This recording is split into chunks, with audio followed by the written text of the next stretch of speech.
Hello dear friends and you are most welcome to easy way to learn English. जैसा कि आपको पता है कि मैं एक इंग्लिश ग्रामर की सीरीज़ चला रही हूँ जिसमें अब से पहले मैंने सारे ही टेंस, जितने भी टेंस होते हैं पूरे 12 वो आपको सिखाए हैं और उसके बाद मैं आपको लेके चल रही हूँ अपनी ग्रामर के कुछ और एस्पेक्ट्स की तरफ। जैसे कि इससे पहले की वीडियो में हमने देखा था शुड और शुड हैव का यूज़, तो आज मैं आपके लिए लेकर आई हूँ मस्ट का यूज़। तुम्हें मेरी बात सुननी चाहिए।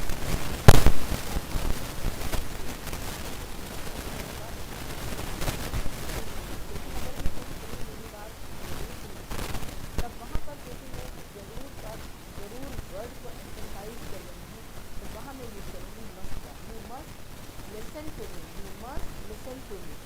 अगर मैं कहूँ कि तुम्हें मेरी बात सुननी चाहिए थी, तो सुननी चाहिए थी जहाँ पर मैं ज़रूर का साउंड नहीं दे रही हूँ, तुम्हें मेरी बात सुननी चाहिए थी।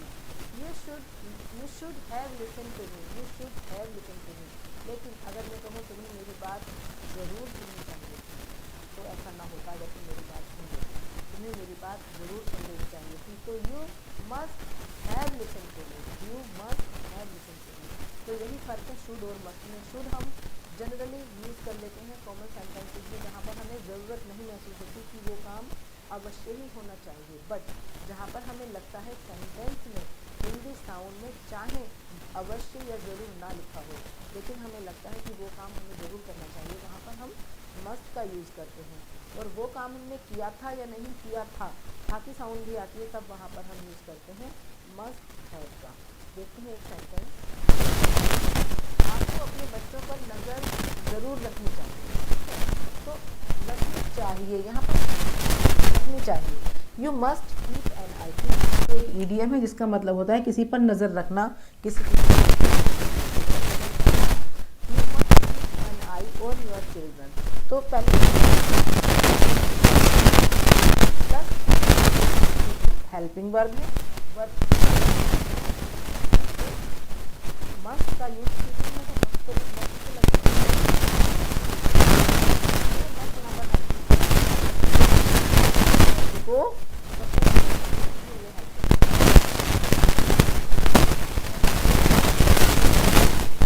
You must keep an eye on your children. तुम्हें अपने बच्चों पर चाहिए। वहीं पर अगर मैं कहूँ तुम्हें अपने बच्चों पर नज़र ज़रूर रखनी चाहिए थी, तो थी का सेंस आ गया है यहाँ पर, इसलिए यहाँ हम लगा देंगे you must have kept an eye on your children. हमें तो वर्ब की थर्ड फॉर्म चाहिए ना, हैव के साथ सब्जेक्ट होगा, सब्जेक्ट के बाद must and have and then verb की थर्ड फॉर्म।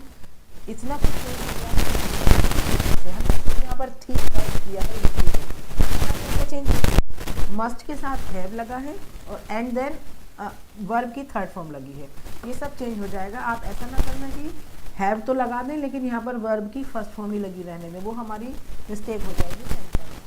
तो you must have kept an eye on your children. ठीक है, कीप एन आई को हम चेंज कर सकते हैं, ये दोनों ही, ये सब इसके सिनोनिम्स हैं। Watch over, pay attention and look after, इनको इनसे भी हम, ये सिनोनिम है तो इसके प्लेस पर हम रिप्लेस कर सकते हैं इनको।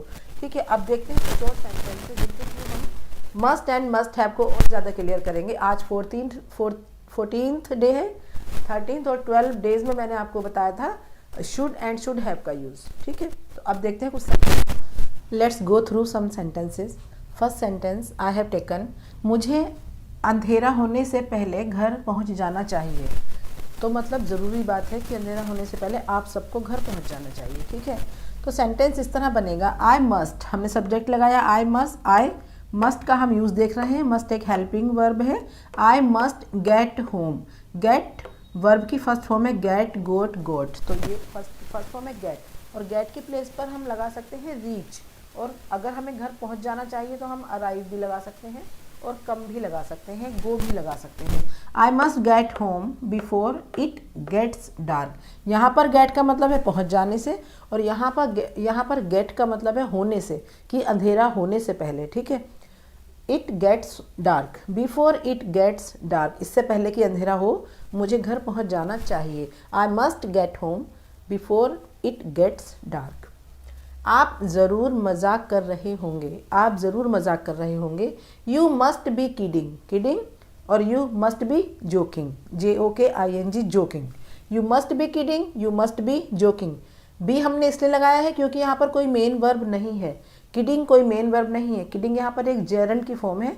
किडिंग का मतलब होता है मजाक करना, हंसी मजाक बनाना, ठीक है। यू मस्ट बी किडिंग, आपको अपना बेस्ट करना चाहिए।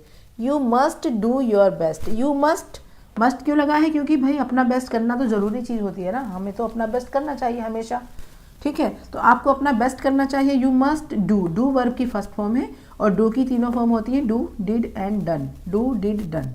You must do your best. उसको ज़रूर घर की याद आ रही होगी। देखो, आ रही होगी, यहाँ पर होगी का सेंस दिया है, लेकिन इस सेंस में भी हम मस्ट का यूज़ कर सकते हैं जब ज़रूरी बात होगी। वैसे तो अगर मैं इसको ऐसे भी बना सकती हूँ, उसको घर की याद आ रही होगी, ही विल बी होम सिक और he will be missing his home, ऐसे भी मैं बना सकती हूँ। और he will be missing his parents, he will be missing something और समवन, ठीक है। पर लेकिन क्योंकि होगी हम ज़रूर की बात कर रहे हैं, तो इस सेंस में यहाँ पर मस्ट का यूज़ होगा, क्योंकि विल का भी जब हम ज़रूरी बात के लिए यूज़ करेंगे तो विल को रिप्लेस करेगा मस्ट, ठीक है। तो उसको ज़रूर घर की याद आ रही होगी, ही मस्ट बी होम सिक और he must be missing his home. तुम्हें खोए हुए टाइम की भरपाई करनी चाहिए। खोए हुए टाइम की भरपाई करना, भरपाई करने की इंग्लिश होती है मेक अप, कमी पूरी करना, भरपाई करना, इसकी इंग्लिश होती है मेक अप, ठीक है। You must make up for the lost time. Lost time खोया हुआ टाइम, जो टाइम तुमने गंवा दिया। एक एक पल क्योंकि बहुत कीमती होता है, आपको पता है बूंद बूंद करके सागर बनता है। छोटे छोटे एफर्ट्स एक बड़ा काम बना देते हैं, एक बड़ी बात बन जाती है, छोटी छोटी बातों से बड़ी बातें बनती हैं, ठीक है। तो you must make up for the lost time. This is all for today and I will be back soon. Till then, keep watching my videos, keep learning something new and useful. Bye.